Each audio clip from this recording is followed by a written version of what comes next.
Good afternoon. I'm Emily Gunderson, Communications Director here at the City of Savage. Thank you all for being here today. We are here to provide an update on the death investigation at Rocking Horse Ranch. This has been a really difficult time for our community, and we appreciate your patience as this investigation has unfolded. We have several people who will be speaking with you today. First, you'll hear from our mayors, Christine Kelly, followed by Police Chief Brady Juell and Scott County Attorney Ron Hocevar. Members of the Muklebust family are also here to share a few words. After the prepared statements, Chief Juell and County Attorney Hocevar will be available to answer questions. Please note that the family will not be taking questions at this time. Now, I'd like to turn it over to Mayor Kelly. Thank you, Emily. Today marks a significant step forward in a case that has weighed heavily on our community for the last 4 months. While nothing can undo what has happened, this arrest brings us closer to answers and accountability. I want to thank Chief Juell and our entire Savage Police Force for their tireless work on this investigation. Our thanks also go out to the Scott County Attorney's Office and our law enforcement partners for their tireless efforts in making this happen. This kind of work takes patience, expertise, and dedication. And we're grateful for everyone who stayed committed to finding the truth. Most importantly, however, we recognize the family who has endured an unimaginable loss and has waited for this day. Our community has held you in our thoughts throughout this difficult time. We hope today's announcement brings you some measure of closure. Thank you, and I will turn it over to Chief Juell. Thank you, Mayor. Thank you, Mayor Kelly. Thank you all for being here today during this incredibly difficult time for our community. I am Chief Brady Juell of the Savage Police Department. I'm joined by County Attorney Ron Hocevar, the Scott County Attorney's Office, members of the Muklebust family, police staff, and detectives as well of our investigations unit. Here at the podium, we stand united in grief, resolve, and commitment to justice. Today, we come before you with heavy hearts to announce that an arrest has been made in the tragic death of 11-month-old Harvey Muklebust at the Rocking Horse Daycare. The individual arrested is Thea Ludmilla Russell, born February 3rd, 2007, an 18-year-old employee of the daycare center. She is currently being held in the Scott County Jail, facing charges of second-degree murder and additional related charges. This arrest follows an intensive, more than 3-month investigation led by Savage Police Department's investigation team, who are here today. They were directed by Sergeant Andrew Dames. We are fortunate to have exceptional partnerships and support from numerous agencies whose expertise was absolutely instrumental. The Minnesota Bureau of Criminal Apprehension for crime scene processing, homicide detectives, and laboratory analysis. The Hennepin County Medical Examiner's Office. FBI's Behavioral Analysis Unit played a huge part. Scott County Attorney's Office played a huge part and role in this arrest. The Department of Children, Youth, and Family Services.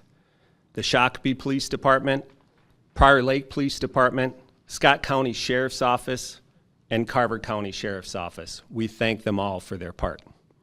Through this collaborative effort, we developed probable cause to believe the following tragic sequence of events. On Friday, September 19th in the afternoon, Savage Police Department responded to the Rocking Horse Ranch Daycare after reports of a 4-month-old child who was briefly not breathing and was found with blood and foam under her nose and mouth. By the time officers arrived, the child was breathing again and was being transported to the hospital by the parents. At that time, this appeared to be a medical episode with no immediate foul play concerns raised. The child was later evaluated, released, and over the weekend was reported to be acting normally with no further issues observed whatsoever. On that following Monday, September 22nd, 2025, at approximately 8:30 p.m., that same child returned to the daycare healthy and well. A short time later, she was again found unresponsive, not breathing, with blood around her nose and mouth. The child's parents were notified, returned to the center, and transported her to the hospital. Our department was not dispatched for that second incident. Tragically, just 2 hours later, at about 10 a.m. that same morning, Thea Russell called 911 to report an 11-month-old child, Harvey Muklebust, was not breathing. Police, fire, and EMS responded immediately and initiated life-saving efforts. Harvey Muklebust was transported to the hospital where he, despite all those life-saving efforts, was pronounced deceased at approximately 11:34 a.m. The daycare was immediately closed after this incident. All children were safely released to their parents, and the scene was thoroughly processed forensically with the assistance of the Bureau of Criminal Apprehension. Over the following 3 months, investigators conducted dozens of interviews with daycare staff, parents of children who attended, and various contractors associated with the facility. A clear pattern emerged. Thea Russell was a common denominator in each of these incidents. She had last contact with each of the affected children immediately prior to these events. Notably, she had only been employed with the daycare for 3 weeks at that time. Her behavior and actions at the scene immediately raised suspicion, drawing investigative focus to her as the primary person of interest. Investigators conducted an exhaustive review of Thea's background, including in-depth interviews with family members, friends, previous employers, and other personal contacts. This revealed a documented history of attention-seeking behavior, including her making multiple 911 calls, reporting nonsensical incidents, and simply hanging up. Also learned were past incidents involving starting fires at a church camp and erratic behavior toward other children. Based on the totality of the evidence in this 3 months investigation, we had probable cause to believe Thea Russell intentionally suffocated these children on 3 occasions to seek attention, and that third incident tragically resulted in the death of Harvey Muklebust. During questioning, Thea confessed to intentionally suffocating the 2 children in an attention-seeking act. Yesterday at approximately 9:15 a.m., Thea Russell was arrested, leaving her home. She was transported to the Savage Police Department for questioning. During the questioning, Thea confessed to intentionally suffocating the 2 children in an attention-seeking act. She provided detailed descriptions of how she carried out the attempts against the life of the first victim on 2 separate occasions, and she confessed to the murder of Harvey Muklebust. For the sake of both of the victims and their families, I am withholding the specific details she admitted. There will be outlined in the pending formal complaint. I want to be perfectly clear, however. Thea Russell has confessed to the attempted murder of our first victim on 2 occasions and to the murder of Harvey Muklebust. This is a heartbreaking case that has shaken our entire community. No words can fully express the profound sorrow we feel for the Muklebust family and all of those affected by this crime. Our thoughts remain with Harvey's loved ones, and we are committed to supporting them through every step that will undoubtedly be a long and difficult journey. With that, I will now turn the podium over to Scott County Attorney Ron Hocevar for comments regarding the prosecution moving forward.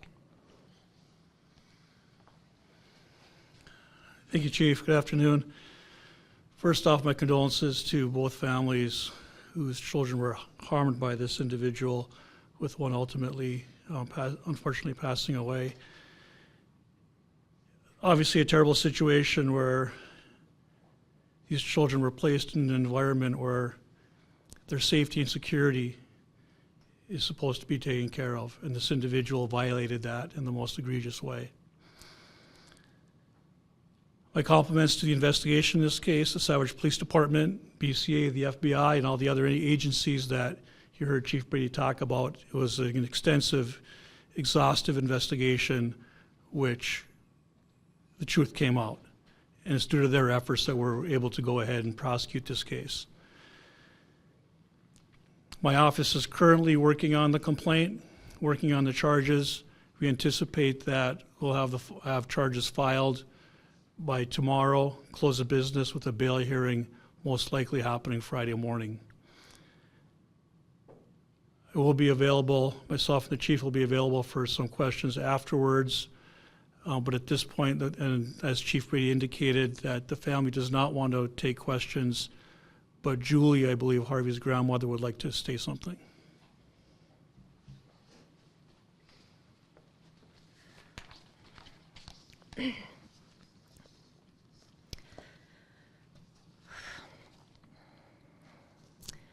My name is Julie Muklebust, Harvey's Nana.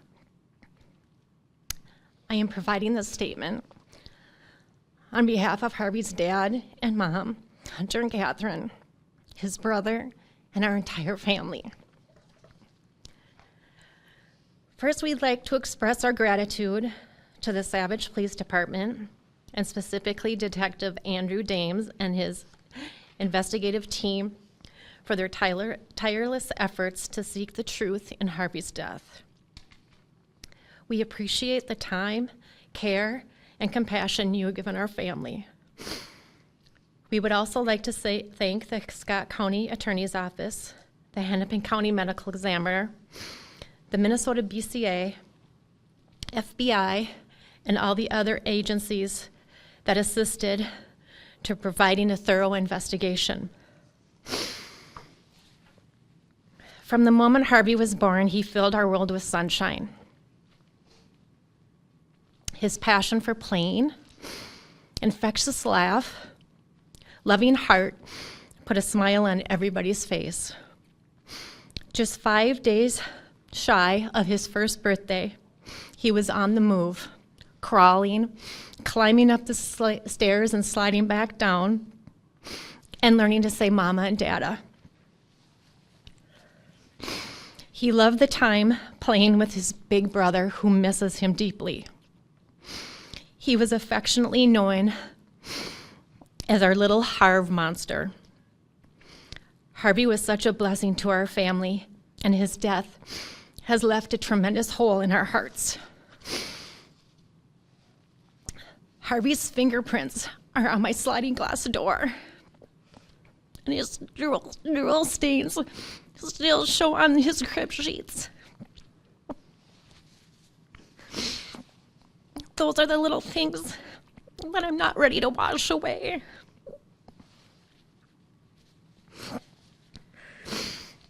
We miss him more than anything in this world, but we try to remember with each ray of sunshine, each gentle breeze, and each star in the sky that he's always with us, shining down. Harvey, every day we ask ourselves why it had to be you. Every day we live with the pain of what happened to you. But we promise that every day we will say your name. Every day we will continue to fight for you. And in the end, we will make sure that justice has been served. Harvey, we love and miss you. Thank you.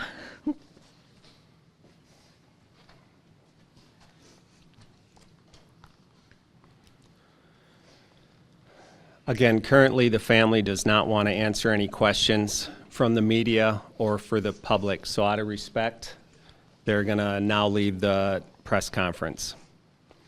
Scott County Attorney Mike Hocevar, myself, and the mayor will be here for any questioning if you guys have questions. We'll make the time for it now. I just want to say again, off script, that this murder, an attempted murder of another child, deeply affected our community like nothing we have seen in the past.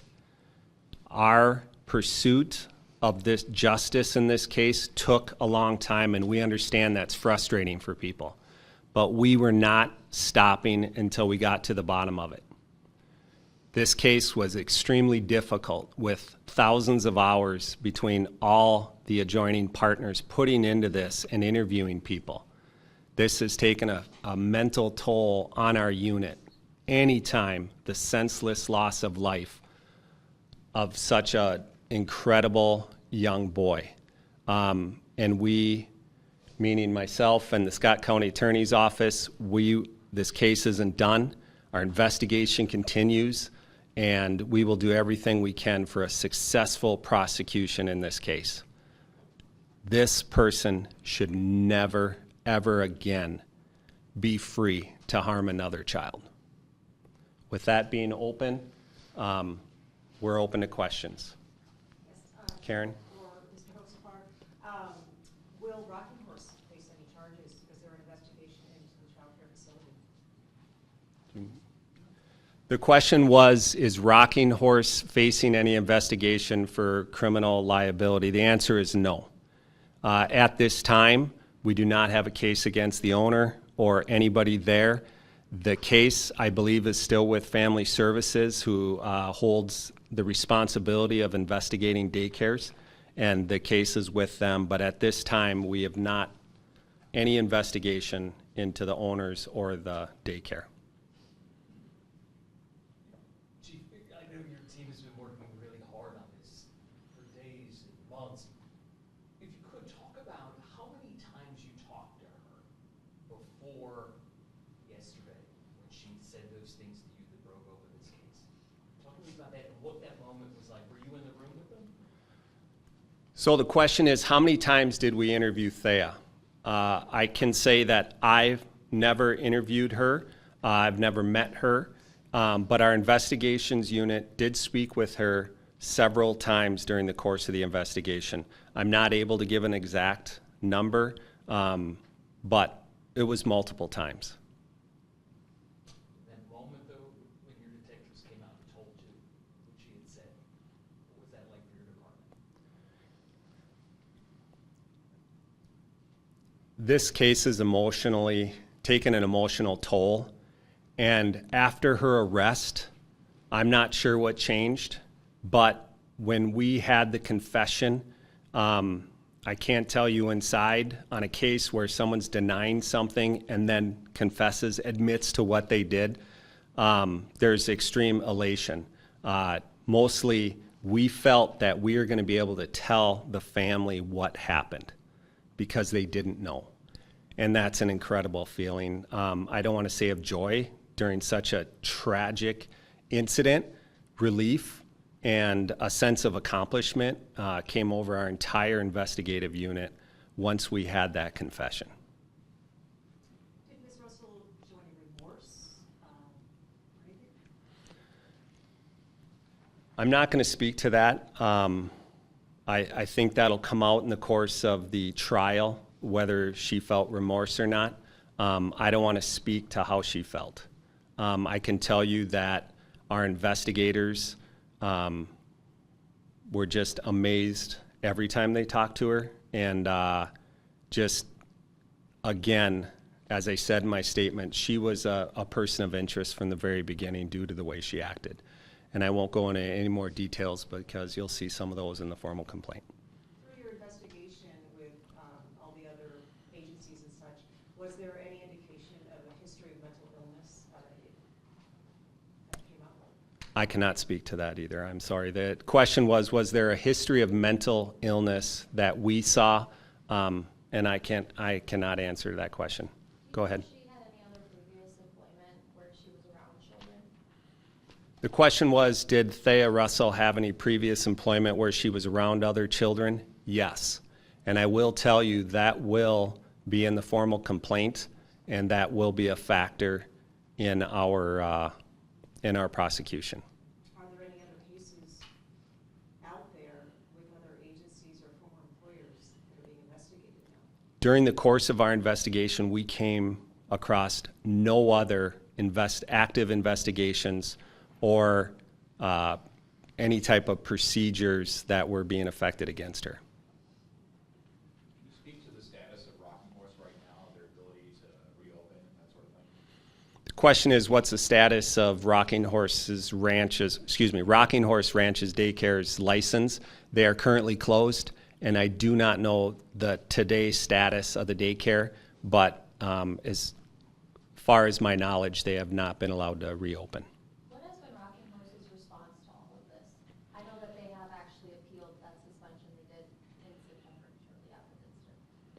The question was, what's the response? I would say within several weeks of the start of the investigation, they discontinued contact with our police department, and we were referred to their attorney for any questioning or any needs that we had. But after those first several weeks, the relationship just became a lawyer-investigator type relationship.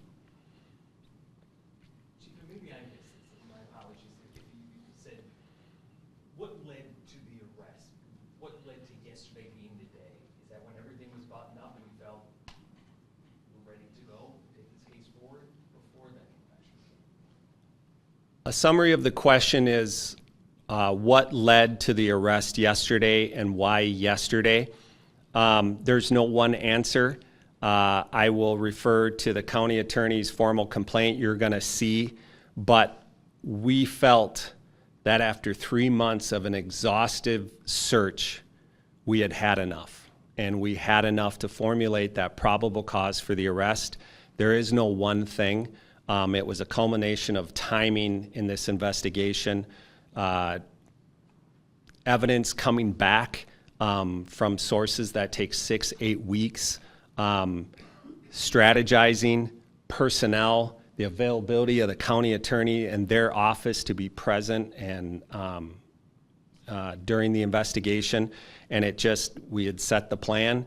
This was the day we felt we had enough. And I will say, in my 31 years of law enforcement, this was the best executed arrest, questioning, and takedown of a murder I have ever seen. I'm extremely proud of my department's investigative unit, my staff, and the relationship we have with the county attorney.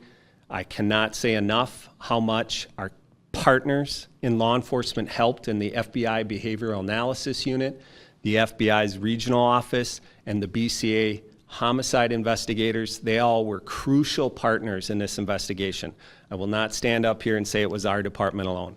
I will say the efforts of Sergeant Andrew Dames and his team, I've never seen anything to match that. It was incredible. One more question. You had said with the second incident of the 4-month-old that police were not dispatched. Were police called? Did Rocking Horse or anyone call 911? The question is, the first victim, the second call, because of the proximity to where the child was dropped off and the incident, we believe that they felt at that time it was a medical thing, and they handled it by calling the parent, who came back very quickly, grabbed the child, and then took it for further medical examination. We believe that's the reason why we were not called. We felt that they probably followed their procedure, but we're not sure why we weren't called, but we were not. Did Rocking Horse have any surveillance inside their facilities or outside their facilities that was a part of the investigation? Question is, did Rocking Horse at the time of this incident have any surveillance cameras inside? No, they did not. This area was not under surveillance. Just a follow-up for Ron. You mentioned a little bit, as you're working on the complaint, she's held on second-degree murder now. Could you talk about the charges you're working on? We're looking at second degree unintentional right now, For Harvey, we're looking at several counts of first-degree assault on the other child. And again, as we indicated earlier, this is still an ongoing investigation. There's still things that need to be tied up and looked at. It's obviously, this went on for months. It's extensive. We're still getting paperwork to my office, have it gone through by the prosecutors, and come up with the appropriate charges. So, as you know, by covering criminal law for quite a while, it's very fluid. Depending on the information we get, those charges may change at any time. But right now, we're looking at second-degree unintentional for Harvey and several counts of first-degree assault on the other child. Would you rule out attempted murder for the other child? Nothing's ruled out yet. I'm just going on based on the information that I have right now. Like I said, we'll review the complete investigation once it gets into the office, and we can always, regardless of what we file tomorrow, those charges can always be amended. So, but that's what we're looking at right now. Any other questions for anybody up here?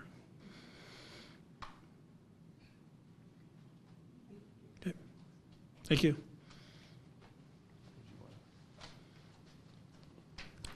I'll end this press conference by saying I appreciate all of you very much for coming and showing attention to this case.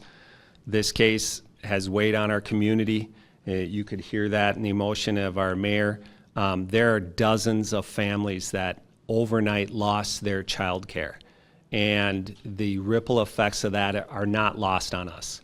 This investigation was daunting, over 3 months, hundreds of pages of documents, tons of evidence, tons of reports, hundreds of hours of body camera footage, video surveillance, analysis went in to all these agencies. So the culmination of this is the arrest of Thea Russell for the murder of Harvey Muklebust, and we'll continue to pursue and to make sure she's prosecuted to the fullest extent of the law. And anything we can do at our office, we will. Thank you very much. Appreciate your time.